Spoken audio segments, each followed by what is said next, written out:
Cambierà veste ma resterà alla guida dell'Aspe 1. Salvatore Lucio Ficarra, a cui il 30 giugno scade il mandato di direttore generale, assumerà l'incarico di commissario straordinario dell'azienda sanitaria provinciale di Agrigento. Lo ha annunciato la regione, contro la quale si scaglia uno degli azionisti di maggioranza del governo siciliano, vale a dire il PD, quello agrigentino, che esprime preoccupazione.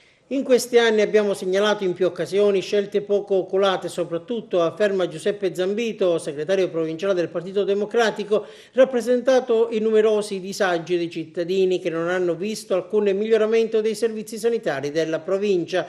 Riteniamo che questo territorio meriti una vera svolta in campo sanitario, con una direzione attenta ai veri bisogni delle persone e con l'adozione di scelte che non alimentino conflitti tra gli operatori del settore, ma siano rispondenti alle necessità concrete del territorio. Valutiamo la gestione di Ficarra in questi anni non positiva, evidenzia Zambito, e auspichiamo che il presidente Crocetta e l'assessore alla sanità Gucciardi, prima di confermare scelte di continuità fallimentari, sentano il bisogno di fare le dovute verifiche sulla situazione dei servizi sanitari di questo territorio. Ma anche il vicepresidente della Commissione Sanità all'Ars, l'agrigentino Vincenzo Fontana, conferma la volontà già espressa dal governo regionale. Credo che non ci sia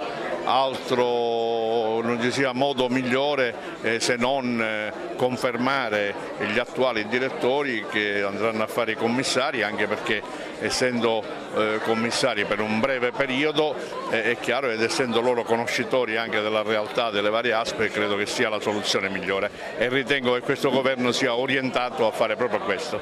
E Ficarra, forte della volontà espressa dal governo regionale, affida a poche ma sarcastiche righe la sua risposta al PD agrigentino.